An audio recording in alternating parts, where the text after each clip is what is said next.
so we were able to get her back healthy, so she's doing a lot better now. But the key thing is that I've noticed a difference in the pressure. You know, being out underneath that pressure, I think, is going to help her too. John, now, when people look back at you as a football player, what do you want people to remember you for? A competitor, I guess. You know, something that, you know what, he may not look good every time he throws a ball, but you better be ready. You better be buckled up for 60 minutes because I'm going to, you know, I'm not going to quit until it's over, and I'm going to continue to, no matter what it looks like, I'm going to stay after it and compete and try to win a football game. And I think that, to me, that's the most complimentary thing that I could hear. John, was there one morning during this process, the last couple of months? What's that? Was there one morning? Hold on. I'm going to get two going at once. As difficult as this is, do you feel more sense of relief now that you've created this system? Yeah. I mean, I didn't realize, you know, the pressure that you're under. I think once you kind of step away from it, you don't realize the pressure that you're under, that, you know, really, and the pressure not that I'm under, but really the pressure that I put myself under. And to be able to play at the level that I wanted to play. So, yeah, I mean, it's tough to walk away from this game because I played it for so long. But, you know, it's a new chapter. I'm looking forward to it. I'm excited about it. I don't know what I'm going to do, but I know there's some opportunities out there, and I'm excited about that. So I'll go from there. John, did you have any mornings where you woke up during the process and you said, you know what, I'm going to give it a whirl, I'm going to come back? No. No, I guess that's why I decided that it was probably the best time not to do it, because as much as I tried to talk myself back into it, myself wasn't budging. So. Where were you when you decided this is final? Who were you with? I was with my dad at home, and my dad and Janet. We were at home, and we were just talking about it, and so we were at home. I asked a lot of your teammates what their special moment was playing with you.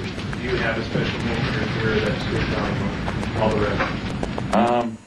You know what? There's so many great moments that you know, it's hard to remember them all. I think that you know, the one that kind of put me on the map was the drive in Cleveland, and that kind of got me over the hump after years of expectations of what I was supposed to do, and that kind of put me on the map. And so I mean, that's, you know, Keith Bishop looking at me and saying, you know, it's the wind chill's 10 degrees and we're on our 2 and they're throwing dog bones and it's cold and Fish says we got them right where we want them. I'm going, this guy's worked. John, there's been a lot of speculation you're going to end up in the Monday Night Football booth.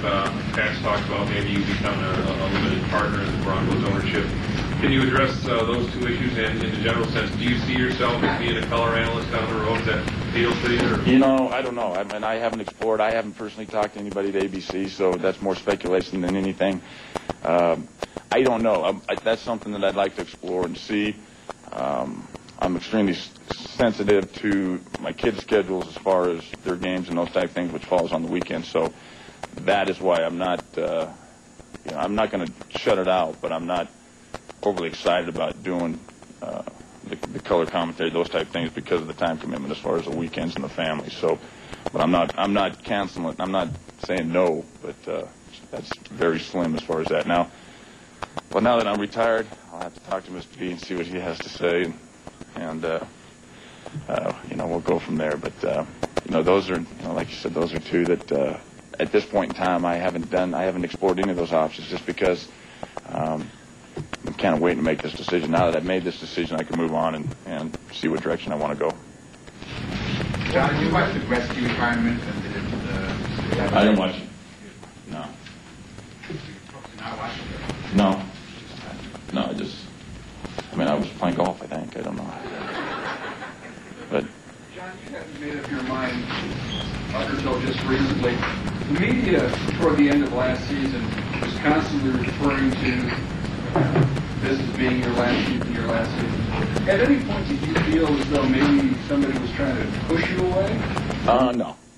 You know, the only push I would be worried about was Mike's, and he wasn't pushing me. So,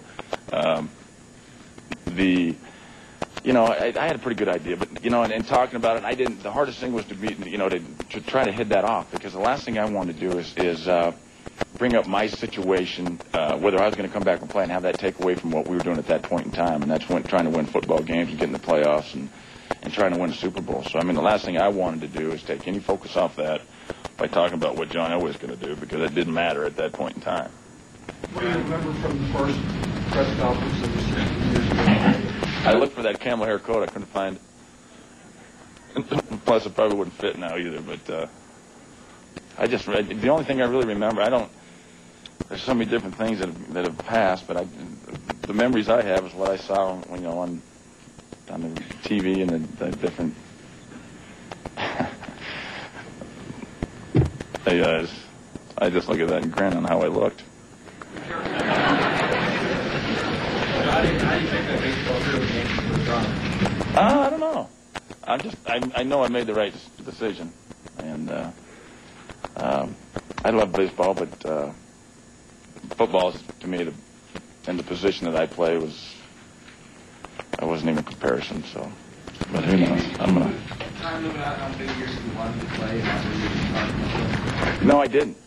After the first game, I didn't think I was going to last a year.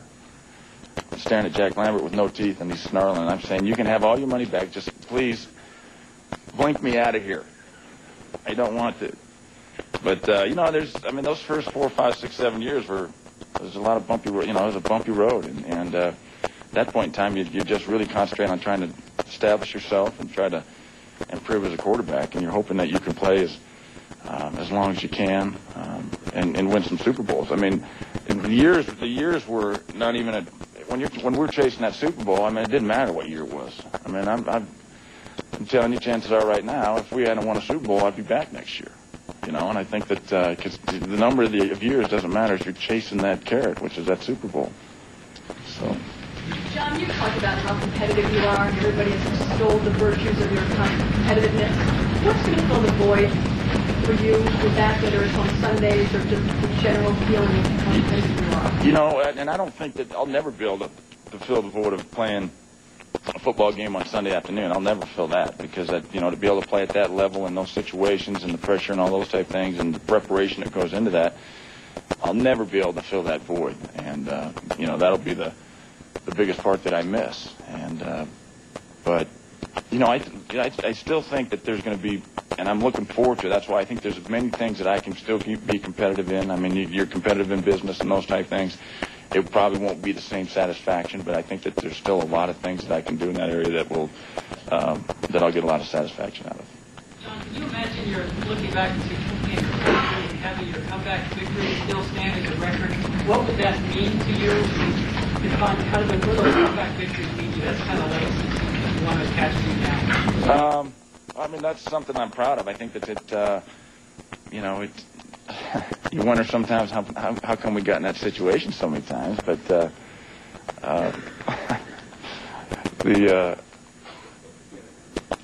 proud of that, and it just goes, to me that kind of tells everybody what I'm all about, and that's that I'm going to stay after and continue to compete, and hopefully my kids can, if they get anything from me, I hope it's that, and hopefully they get everything else from their mother. Landing at Miami for the Super Bowl, pick up the paper the next morning. The first thing I read was how Chris Chandler was the best quarterback in the Super Bowl. And over the course of the week, the national media portrayed it. The whole story angle was, gee, can the Falcons stop Terrell Davis? You became almost an afterthought. What the motivating factor was that? It was perfect. I love the situation. I told Mike that. I said, this is absolutely perfect. I said, Dan's mad at you. They think Chris Chandler's a better quarterback than I am, and I'm sitting back in the corner just going, shh. I got a chance here. So, I mean, it was absolutely perfect. I knew that. I told Mike, I said, we're going to get a chance. They're going to try to stop Terrell. And this is the opportunity that I've always been waiting for, was this situation right here. And so, it's kind of funny. And talking about Miami was my biggest fear, if I ever had a nightmare, was playing in the Super Bowl and having it rain. Because I could never throw a wet ball. I always had a real tough time because I gripped the ball so tight. And my greatest nightmare was always raining in the Super Bowl when 800 million people are watching, and me trying to throw it and watch the ball go straight up in the air because I can't grip the football. And so we're down there. I'm looking at the weather forecast the whole week. Chance of rain, chance of rain, chance of rain. I'm going. We get there, and then so we get through the game, and then a half hour after the rain,